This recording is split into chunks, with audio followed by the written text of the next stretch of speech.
ఏనాడు నీ పరిపాలన మాకు వరం, నీ వల్లే ఈ రాష్ట్రపు సంక్షేమం సత్యం నిత్యం సఫలం.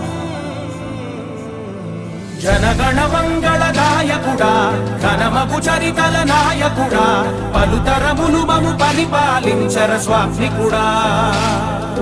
నవయుగ మేధో సైనికుడా, సమయము తెలియని సేవకుడా, యువన వ్యాంధ్రకు ప్రగతిని చూపర సాధకుడా, వైతాళికుడా.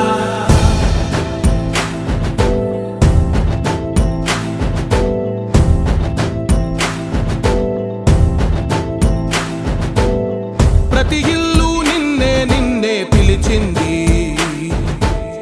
ప్రతి గడప నీకే స్వాగతమంట.